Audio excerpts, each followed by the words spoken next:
Welcome to Policy and Culture. Our conversation is dedicated to bridging the gap between music, sports, and politics. In today's society where civic power and political influence continues to shape our everyday lives, now more than ever it is important to understand the value of our voting bloc. Join us as we navigate the corridors of power and culture.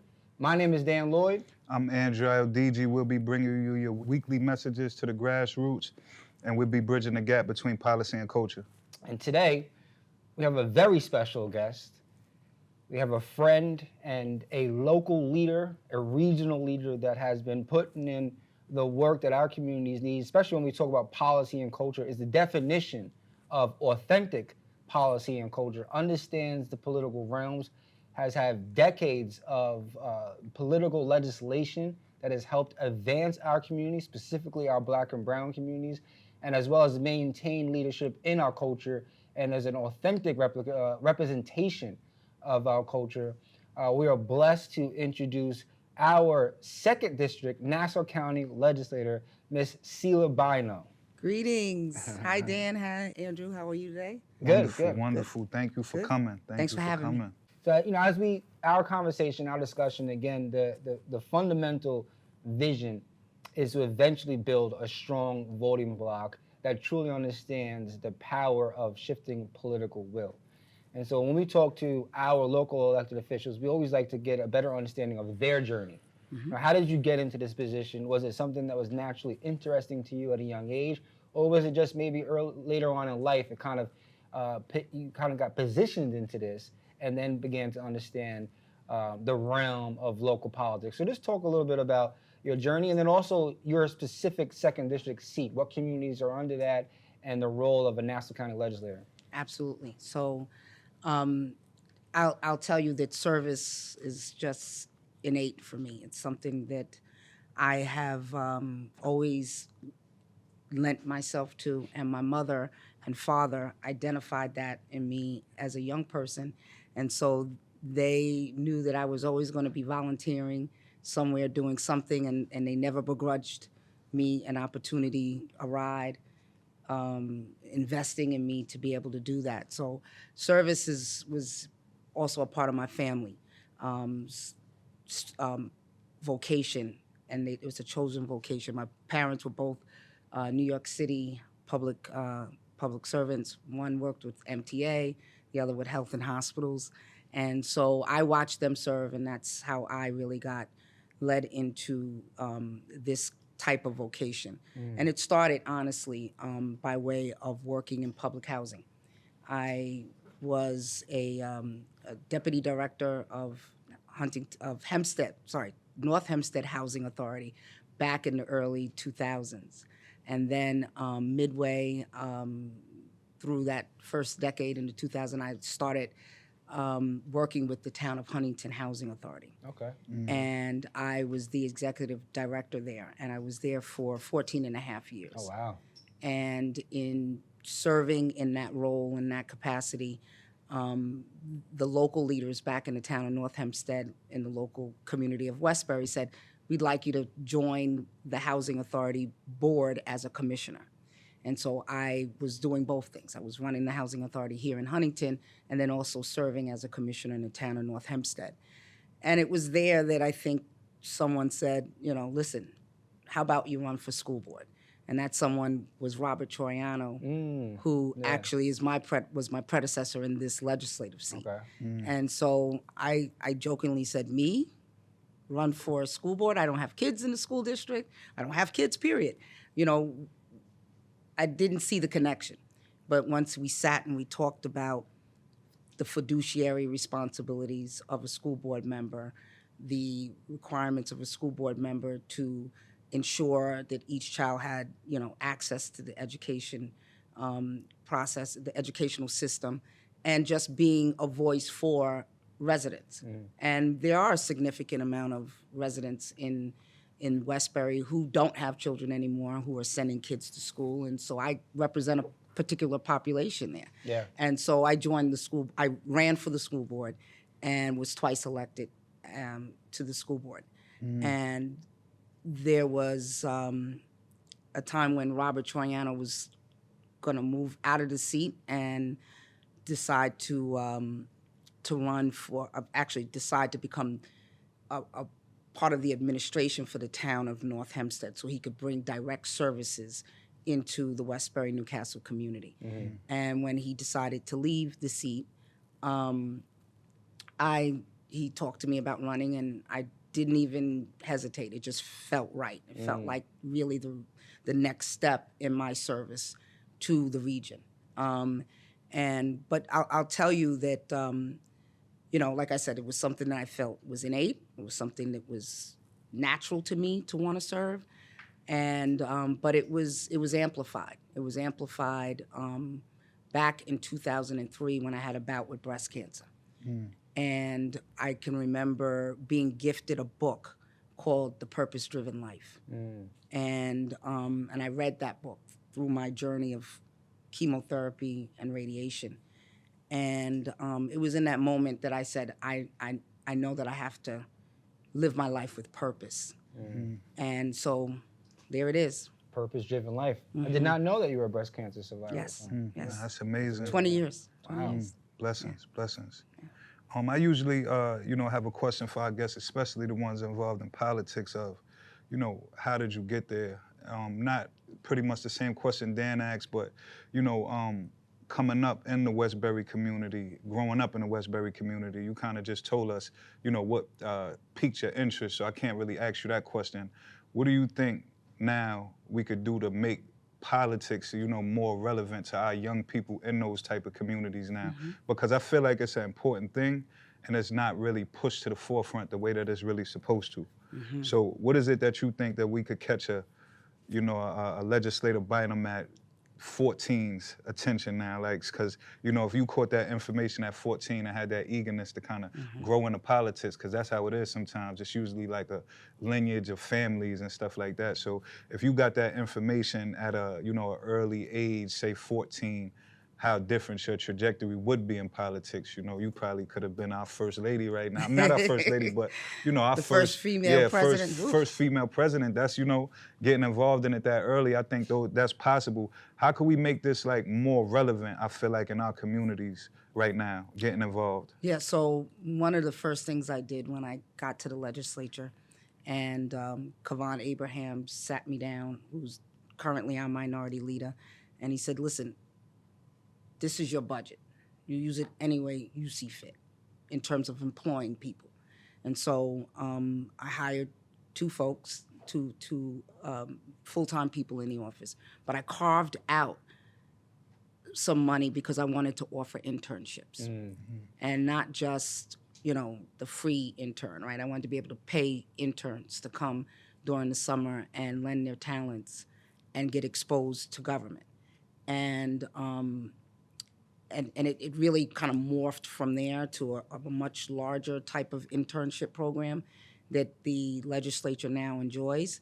But without going through all of, the mechanics of that, I'll tell you, I have opportunities where young people shadow me, where they intern in my office, and I also mentor some of the young people. And so just, and I do it throughout just not our high schoolers. I actually look at our college students as well. And I even look at folks that are in law school. I've had a law school intern that joined my staff, went back out, took the time that they needed to take the bar, and finished law school rather, took the bar, and she later came back. I recruited her, and Kavan hired her to be the deputy chief of staff at the legislature. And then when she actually received notice that she passed the bar, she became one of our attorneys and the deputy chief of staff. Oh, wow. And she is now clerking for one of the Supreme Court justices in Nassau County. So it's about, like you say, exposure. It's about giving them an opportunity to have their voice, and make decisions about what their trajectory will look like. This young lady, when she came, she didn't even know what type of law she really wanted to really be engaged in. And when she came, it just clicked with her. She knew she wanted to do public service law. So I don't care when a kid says, I want to be a doctor, I want to be in IT. There are opportunities to do that in the private sector as well as in the public sector. So Yeah. I always bring them in. I've had young people who came and wanted to be in the medical field. They still interned in my office, but I always made sure that each time they came, that they went and they spent time at the hospital. They toured the hospital, had the opportunity, and when I say the hospital, I mean Nassau University Medical Center. So they had an opportunity to see the public benefit side of medical care. And so we need to recruit talent. There's a lot of opportunities for, some real serious vocations and more importantly, an opportunity to do good in many cases in your own hometown. So that's what I do. And I bring schools also routinely to the legislature and have them witness our sessions. Speaking of hometowns, which communities are under the 2nd District? So the 2nd District in its current formation starts out in Hicksville, and then it comes out and it picks up all of Newcastle. It picks up a portion of the village of Westbury, where I live. Then it goes out and it picks up the northern portion of Uniondale. So that's the mall, the university, the college, the all of the museums and all that. And then it goes out and Coliseum. it picks up the bigger part, and the Coliseum, and it picks up the bigger part of Hempstead. Then it goes out and it picks up West Hempstead, Lakeview, and That's a big district. unincorporated big portion of Lakeview. Wow. The lines that I just ran on in the redistricting will give me all of the village of Westbury, all of Newcastle, all of Uniondale, and a very small portion of Hempstead. Wow. Yeah, so the redistricting, we ran on those lines in November, and I will take my oath on January 5th and begin serving that constituency. Congratulations on another Congrats. term. Well, how many terms is Congrats. that now? So I just ran for my 5th full term. Wow, and it's 2 years. 2 years running. Two years, yeah. But I ran in a special in 2014, so I'm 6 times elected into this position. Yeah, that's amazing. Rightfully so. And Thank you. And I'm sure it's like a different type of obligation for you. Like we were speaking before off camera, like you're actually from Westbury. You grew up in Westbury. It's a lot of tradition in Westbury. I feel like with our people, coming up. So I know serving must feel good, seeing a lot of people that you grew up with, that you knew. You said that you know Rook. You said that you know Yo-Yo and everybody. Those are my peoples from Westbury. So what's the feeling of that, to be able to really serve your community?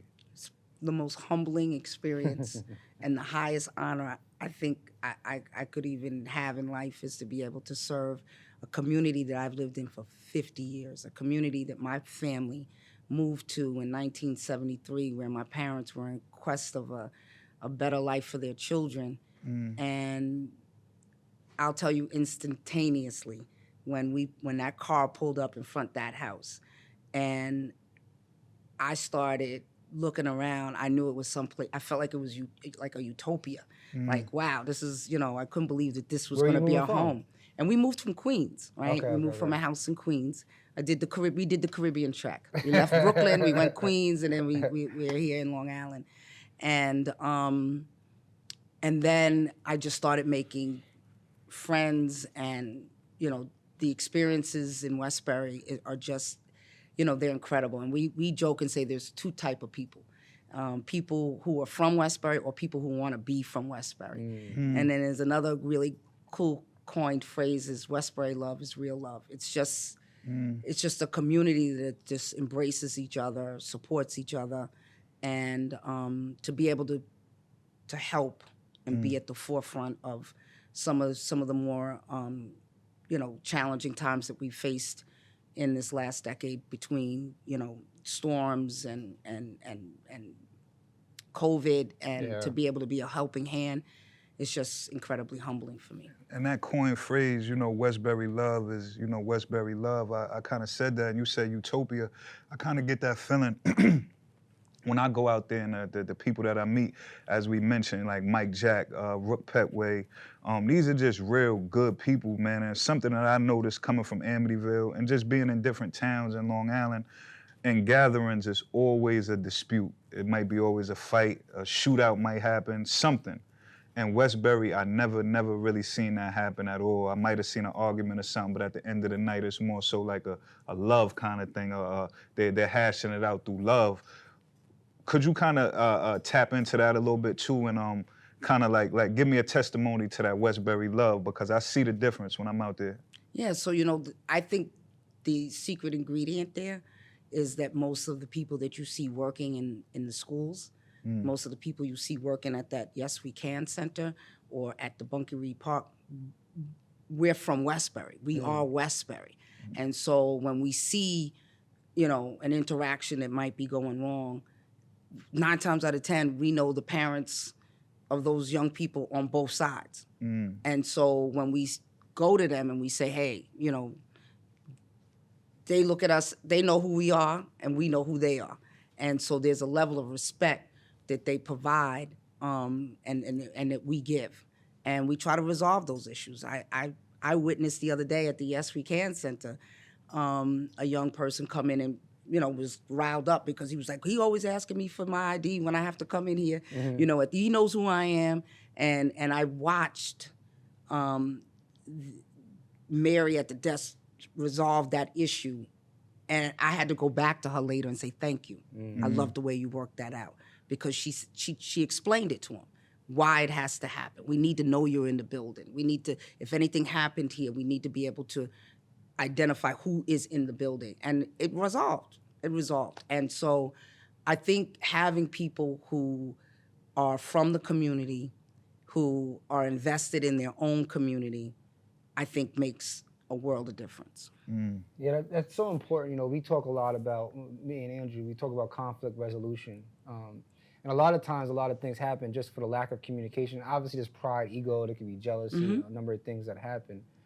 But in our communities, it is important to have leaders that have a level of respect and trust and authenticity. Like, so for instance, even with Bolden Mac, Drew mentioned, since 2017, there hasn't been an issue in that park. And there's thousands of kids each summer. And that's largely because of the respect that Andrew has. But he's also from Amityville. He's from the community and is showing the community how important it is to be politically involved. And as a good example, you could talk about it more, but with the lights. And like one of the issues, if you want to talk about it, it's crazy in our first year, the biggest issue was getting lights turned on. Oh, really? After 8 o'clock. Yeah, it was a struggle. And like I said, we going into our 8th year this summer, so it was an incident where we had 2 of our high school girls teams playing, and it was the playoffs. It was a real competitive game, so there was a lot of foul calls. They shooting free throws. The game ends up going into overtime. I had my permit to 8:15. The game is running until about like 8:30 now. We going into our second overtime. The girls was battling it out. So the public safety comes and he's talking to my director of operations, letting him know that he has to turn off the lights. The director of operations is letting him know, like, the game is just running a little bit behind schedule. We're gonna be finished shortly. He wasn't really trying to hear that, so he went and came and got me and Dan, and we're speaking to him. So it was just a real big disconnect where I'm telling him, like, yo, the game ran a little bit over. It's a competitive game. It's the playoffs. It's the kind of end of the summer. We'll be done in like 5 minutes. He goes, we're not here to watch a basketball game. I came here to turn off the lights. So in the midst of all of that going on, they go turn off the lights. So we had to take photos now, and we had to now go into the town supervisor and explain to him the game ran to overtime, and the public safety came and just turned off the lights with 400 people in the park. This is not public safety right now. You're putting all of us into, a hazardous situation. So it was an opportunity to really further the conversation. And it was an opportunity to really kind of platform these issues that we have in our neighborhood. And a testimony to that now is like, I now have the key to the lights, to turn the lights off and on. I could turn them on when I want to. So it was just a simple communication to our town supervisor, letting them know the significance that we need the lights. And that's really policy and culture. I try to explain that to people on, littler terms. That's why I say the importance of these local elections are really serious in our community. So just these small battles that I try to like really put on the front line to show you know, what happens when you're civically engaged, what happens when you really involved, you can really make a direct change. And people see now, like, we got the park. They see that this park is like really turning into a brand. We got control of it. Nothing's happening to it. You walking in on major days, the security there tapping you down. Police is passing through the park. We have our own security. So you're seeing that it's like a legit thing. You could kind of respect it. It's kind of a thing that's that's benefiting the community. So 100%. Yeah. And in those circumstances, you know, things like that happen, right? Yeah. In all parks, in all communities.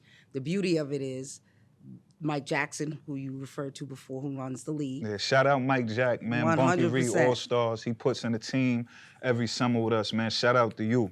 100%. And so I'm on Mike's speed dial. Viviana Russell, who, you know, is one of the local leaders, is in his phone on the speed dial. Robert Troiano, you know, again, Travis Troiano. So those calls get made, and we try to resolve those things in the moment. And if not, then the time is spent later on to resolve them. Hopefully it would turn out in a very similar way where you ended up with the key, and now you can deal with the lights as you know as you need to. So Right. you know, you said it best. Local elections are most important. Everybody wants to run out and vote for the president. I say vote for all elections. But when there's a pothole, when you can't keep the lights on in the park, when there's a water main break, when there's COVID and you need to get shots and masks and PPE and all that, it's the local elected officials who are boots on the ground trying to make sure that those things happen. Yeah, let's talk a little bit more about. There's two examples I think that really stand out when I think of Legislator Siela Bynoe and what a real local representation a public elected official does in advocating for the needs of the community. The first one I would say is there's obviously a multi-billion-dollar sands resort project coming to the local area, and I was actually in attendance when they were hearing this, and what stood out to me was, you know, your ability to understand the potential economic benefits, but though ensuring that those economic benefits are going to your community and not 2 years down the line, not 4 years. You actually made it very clear you need this now. You want this, I think it was $2 million now before the lease even gets transferred. 25 million. 25, oh my bad, 25 million. 25 million. So, yeah. So, you know, the casino was coming whether I voted for it or not. That was when you have to look at these big decisions and you got to make these decisions. I look at it as an advocate, you know, hearing the needs of the community or the concerns of the community. I look at it as a fiduciary. Is this going to be, you know, a good thing for the county itself? And then I looked at it as a policymaker, right? Do we want gambling in our community? And then I looked at it through the lens of a politician, right? Of an elected leader. Politically, where's this headed, right? So it was going to pass with or without me. The way New York State, as a policymaker, I looked at it. New York State has legalized gambling, so got it on the phone. Got it on the phone. All day, every day. Got it on the phone. You can gamble anywhere, every day, all day, right? And then when I look at it as a fiduciary, we have got to bring in some tourist dollars. We're not Suffolk County. We don't have the Hamptons. Montauk. We don't have the wineries, right? So Nassau needs to find some way to get folks who are west in New York City to come to Nassau. And we need folks that are traveling to go to the Hamptons to have a reason to stop and spend a little time in Nassau. And most importantly, spend your money. Leave your money here with us. Sales tax. Yeah, because at the end of the day, taxes continue to rise. And the only thing that's going to blunt that rise in taxes is going to be more tax revenue, right? And so at the end of the day, then I look at the concerns around crime. You know, the concerns about, you know, traffic and all of those things. And so in reviewing that, I looked at the lease. And when I looked at the lease, I started seeing this community benefit agreement portion in there, which we had loosely talked about. And I said, whatever the amount that's coming to the community annually, the lion's share of that needs to go to Uniondale, Yeah. right? And so every year it's carved out, $4 million is going to be provided to in this community benefit agreement. 40% of that will go to Uniondale. The timing on that was bad because what they're saying is we'll give it to you when the doors open to the resort and the casino. And I'm saying that's 2 years, 3 years down the road. Like, they need money and they need it now. Yeah. If there's going to be a shift in the community's, dynamics, we need to stabilize them as best as we can, our housing market. We need to make sure our fire department can get all the apparatus and materials that they need to be able to respond to fires. We need to make sure we had issues in the library where it's taking on water. We have they need a new space. The water table is rising there. The only real fix for that is to move the library to an alternative space. So when I started looking at all the needs that Uniondale has, I said, we can't wait 2 years. We need it now. Yeah. And when I looked at and I did some rough justice with the numbers, I said they need $10 million. From the time that license is conferred to Sands, we need $10 million. And Hempstead, because of its proximity and because they are going to be, quote unquote, the active transit corridor coming through using their train station and the like, they're going to need $5 million to do what they need to do. And I also lobbied for my friend Tom McKevitt, who is representing East Meadow, because some of those houses in East Meadow Right there. are even closer than the ones in Uniondale. I said, he needs 10. So the magic number became 25 million. So I asked for that. Yeah. And as you know, they gave it to us. Yeah. And it couldn't be word of mouth. I made sure that it was an addendum to the lease, so it's tied to the ordinance, which means that it's legally binding and there's no turning back on that. They have to give the money in the scheduled time that we've accounted for. Yeah, because in That's that major. lease is where a lot of gray areas start to happen when it talks about money and the delivery of the finances. But I do want to reiterate to our listeners and our viewers that when we talk about go vote, this is a great example of why to go vote. Hold on, Dan. This the translation again. Now we gotta do the translation. Hempstead, what other towns? Uniondale, East Meadow. East Meadow. She just got y'all 25 M's. $25 million is to y'all community. Policy and culture. She wouldn't have been able to get that money if she was not politically involved. Here we go. Couldn't have said it better. Now there's another. What did you say, 25? 25 M's. M's, 25 M's. M's. Okay, I got you. 25 M's. Okay. Another example, though, where you doubled up was we know that Westbury just got $10 million for the downtown revitalization initiative from the state, and there's going to be a lot of investment into that downtown corridor, but you've matched that. Yeah. Can you talk a little bit about that? Sure. So $69 million is the capital investment that is in the plan for the communities that I currently represent. So it's $10 million going to Westbury, $41 million into Hempstead. Oh, wow. Yeah. So Hempstead's getting some money over Oh, they're there. getting the lion's share, and rightfully so. Yeah, absolutely. And rightfully so. Yeah, Mayor House. Yeah, and rightfully so. And the money and a portion and is going to Lakeview to deal with some real challenging issues that they have on Woodfield Road and on Lakeview Avenue and the like. But in Westbury, that investment that the state made, I started looking at what they were doing, and I was part of the visioning and attending the meetings, and I said, that's great, but we still have some blight on Union Avenue and on Maple Avenue. Yeah. And I said, I talked to the mayor and I said, listen, I'm going to put in a capital project for us to match what the state is putting in. And I want to do it through an IMA, which is a intermunicipal agreement, meaning that the county won't take on that work.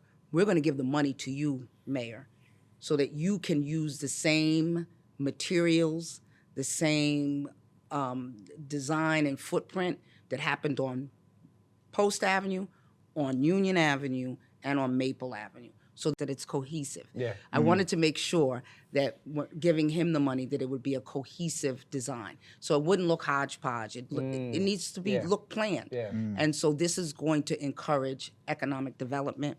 It's going to also play a vital role in traffic calming, because if you go down Union Avenue at any point in time during the day, it's like a speedway.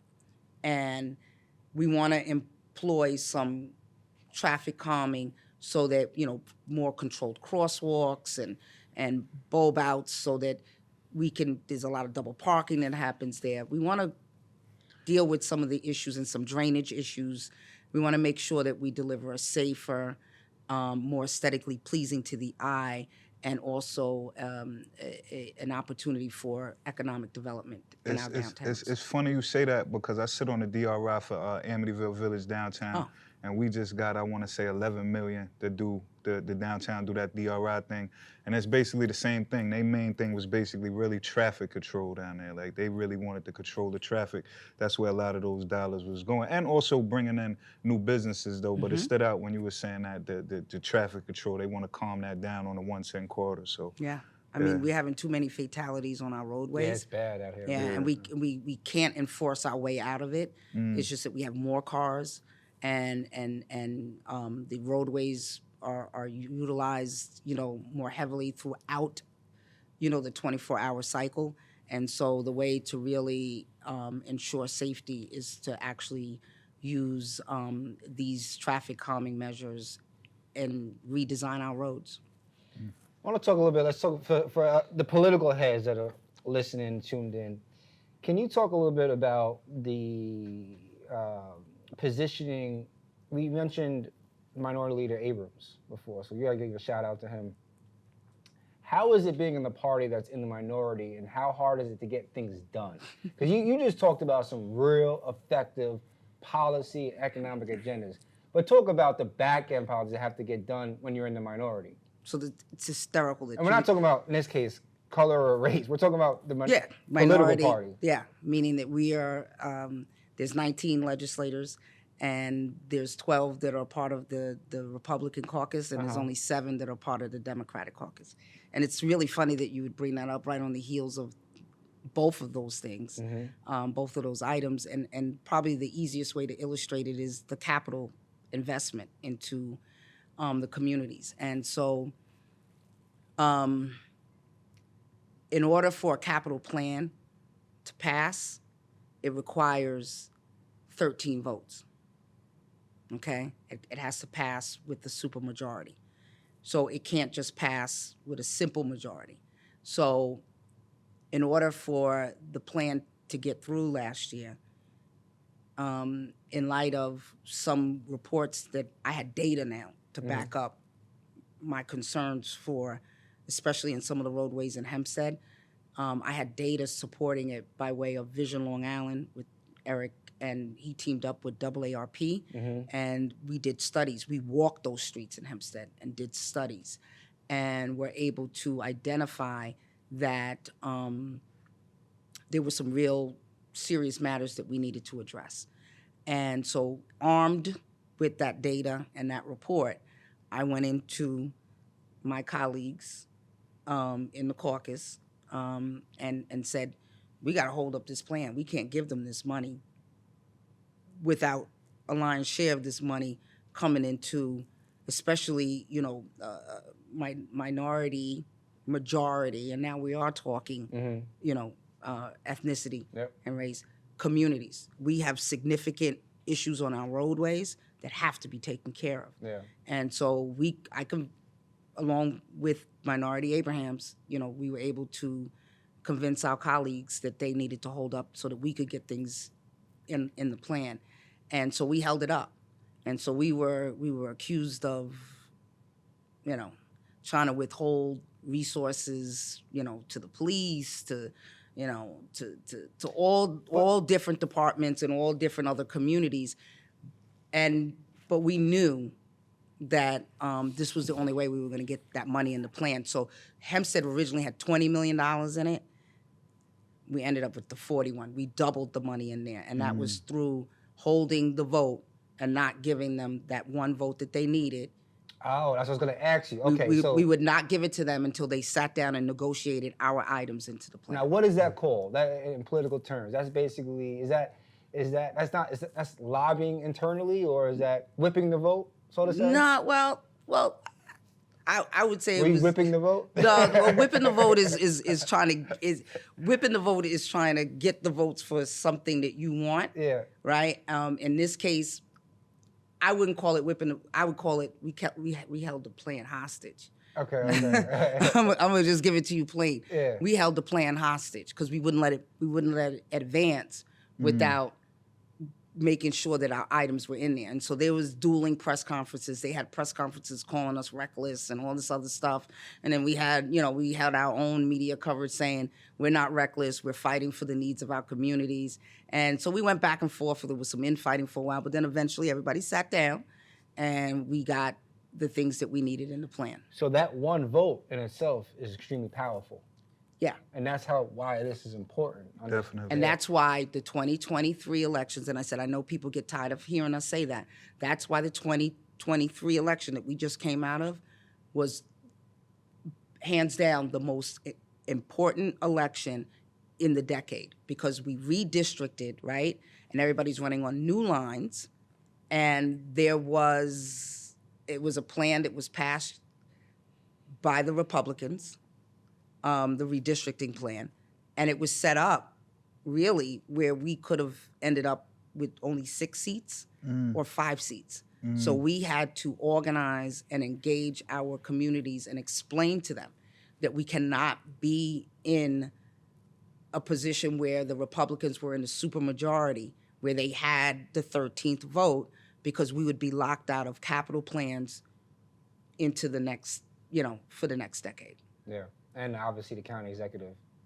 Now, how does that work with a supermajority, though? If the legislature has a supermajority, does it still have to go through the executive to sign? So the way bills work, Yeah. Break that down a little bit for us. sure, in Nassau sure, County. sure. The way bills work, if a bill comes, I'm going to give you an example. I hate to even bring this up, but you remember that bill 18721, where the police were going to end up with The human rights protections under. Yeah, we won't mention the legislator's name with that. Let's leave that out of this conversation. Been downhill ever since, huh? So when that bill came to the legislature, it passed. It didn't require a supermajority. Regular, legislation and the like does not require any type of supermajority vote. So it came through and it passed, and it went up then to the county executive.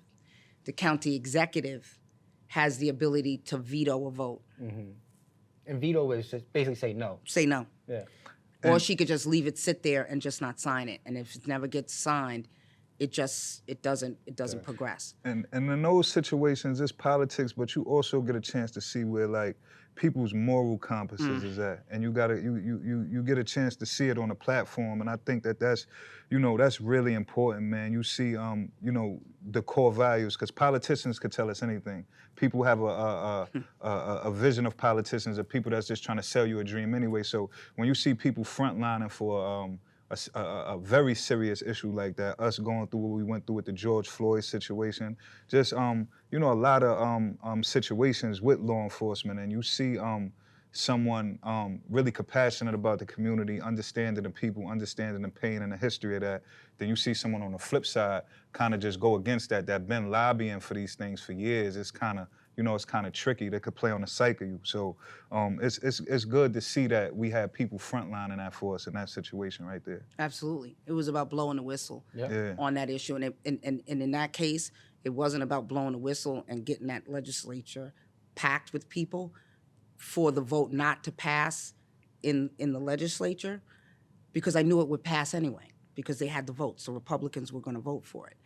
It was about putting the pressure to make sure it got vetoed when it got upstairs, and then putting enough pressure that if it were, so there's the county executive has the veto power, but then it has to come back down to the legislature, and then it has to have what? Supermajority. Supermajority. There we go. See a chess player. I'm about to say, She a yeah, chess player very, because very good. she calculating all of this. All Like this stuff. this thing is gonna pass with or without me, so I just got to see how I'm gonna get it for my people. there. Like how it's gonna benefit Very us. pragmatic, but Yeah. in a way that benefits us. I like say that. that if you're in this field, that you have to understand that sleep is overrated, because you got you stay up at night when you Yeah. got these real pressing issues that can impact your community, Yeah. and you think about them. You pray as a Christian praying woman. I pray on these things, and God is yet to fail me in showing me how to maneuver in these circumstances.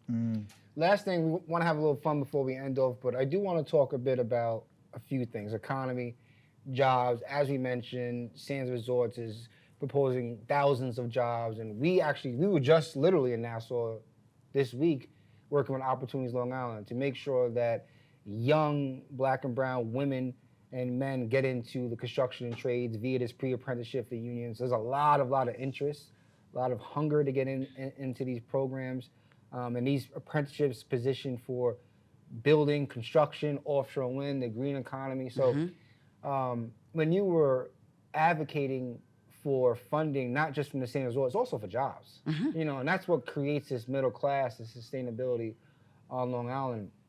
Can you talk a little bit about how important it is to take advantage of these career opportunities and these jobs that are presented with these billion-dollar projects that are coming to the region? Absolutely. It's like we're in a situation now where it's almost it's criminal to say I can't find a job, or that there's no opportunities here on Long Island.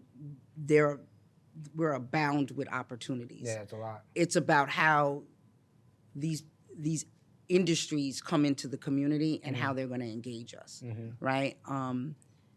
I think that we've got to invest in. We have to front load a little bit on this, right? We have to have earn and learn programs. So if there's training that's required for these opportunities, we have to pay people to be in these learning programs, because they can't leave if they're going to upskill. If they're upskilling, they can't leave their current employment and then sit in some classroom, all day and not and concentrate, right, and not be distracted by the fact that they still need to put food on the table. Yeah. So I think earn and learn programs. I was very encouraged to hear that was a part of SAND's plan for the hub, that they would be investing up front and doing some front loading and making sure that there would be earn and learn programs. Anyone who's coming into the region, coming into Nassau County, that just needs to be a requirement. Yeah. We should not be engaging in this moment in time, not fully understand the needs of the individuals who we want to employ or we want to upskill. And so at the end of the day, $70,000 is a year is the average income for folks that would be working at the hub in a Sands Corp resort situation. And that doesn't make you awash with money here in Nassau County, but it gives you a chance. It gives you a And when you real look at the decent chance. hospitality industry, it's majority young people of color that work in these industries, especially within the services. 100. And there's also a 100%. massive procurement supply diversity pipeline that they've been building. We've been actively working to fill those. You mentioned Kai before, so now she's involved. She's referred almost 15 businesses from Westbury and Newcastle to get into those procurement academies. So it's also waking our young people up to get certified, because it's going to be 4 or 5 years before they even can potentially get a contract. But, sometimes we procrastinate. Life is busy, it's crazy. We don't really get the certification. It takes a year anyway.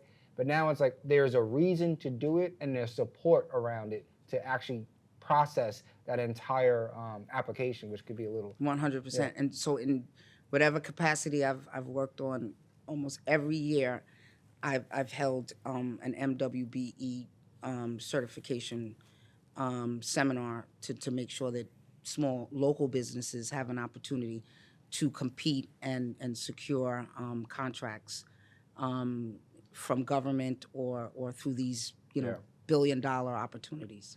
And it's major plays, man. Me and Dan spoke about like Clarence Avant being like a power broker, and you know, some of us don't really realize our influence in our communities, and that's all that is. You having an influence in your community, and you being able to, you know, give that information that leads to job opportunities, that leads to, you know, different career paths. So I just think understanding, you know, your influence and platform in the community is just tremendously like important. I think a lot of jobs and a lot of other opportunities will be presented to our people, and also just having people like you in position in these leadership positions, these elected officials positions. Like, I feel like you got an obligation to your community. I feel like you have an obligation, you know, to Westbury, being from Westbury, and you know, we need more of that, you know, across Long Island to kind of diversify things. It needs to be more people that looks like us. And, you know, I really appreciate you for your time coming out. It was my first time meeting you, but I really admire your passion for your community and how you go above and beyond to let it be known, like, yo, you here and I'm stepping for my community. Like, we need this now. So I thank you again for your time and coming. This is our third shoot. Yeah, this is our third episode on the Policy and Culture podcast. So this is our third episode. So, you know, it was a good one. I was really, you know, I'm excited to hear about that, especially coming from the Westbury community. Being 25 M's. Yeah, we tapped in like that. M's. I'm gonna be using that. M's. Yes, we can send us from the Obamas, right? Is that That's exactly where, and it was Robert Troiano was the brainchild, and it was his vision. And it was very similar where a multi-billion-dollar company wanted to come and run some wire through there. Shout out Robert Toriano and his son Trav, the referee, man. That's Westbury, you know, born and raised, man. They come out to the MAC. Trav referees at the MAC with us sometime too. So shout out to them, man. Long Island love. Like we got a saying that Long Island got the MAC. So we kind of tap in all the way across Long Island from Amityville to Westbury. Yeah, Long Island got the MAC. We got a thing that's Brooklyn got Gersh, Lincoln got Queens, Harlem got Rucker, Uptown got Dykeman, but Long Island got the MAC. So I like it. Yeah, summertime, come on out. It's a festive thing. I will definitely come out and hang out in the park with you, watch some games. Looking forward. I really appreciate you having me here on your show. Of course. And you know, elected leaders don't do this work on their own. We do it because we have a community that stands with us and walks with us and encourages us and informs us. So, and I see you both that way. So thank you very much for having me on the show. That's the vision and mission of Policy and Culture. So thank you for sharing your time and insight and your political savvy too. I actually learned a little bit. It's very important to understand where the vote is going to go. Absolutely. When you're in an elected position. And I know that Legislator Bynoe, you're going to have some very interesting shakeups coming up and, you know, in this season. And I know that the future is sky's the limit. So we're looking forward to some potential moves and whatnot. So, you know, we're excited about that for us on Long Island. Where can our viewers and listeners follow you at? So I have a Legislator Bynoe Facebook page. Okay. I have a personal Facebook page, Siela Bynoe. You could find me there. It's Siela Bynoe. And I'm most active probably on my personal page. Okay. And then I have a website on the county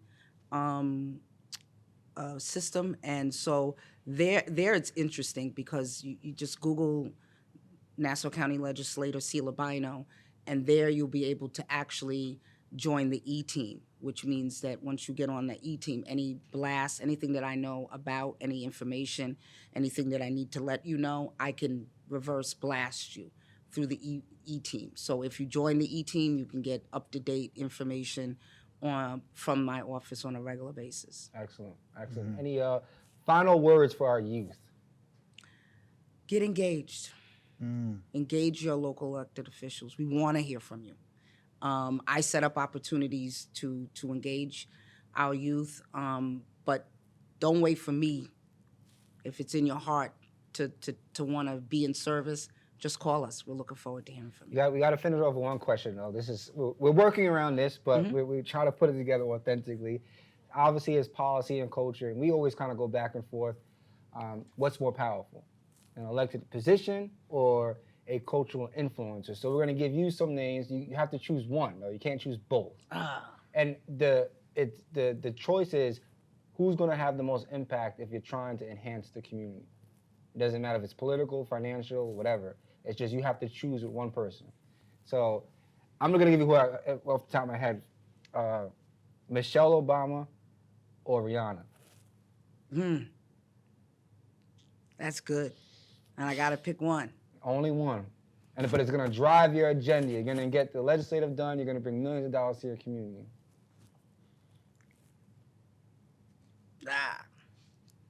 I'm a Caribbean girl, and I told you my roots are from Barbados. You put me in a bad situation here.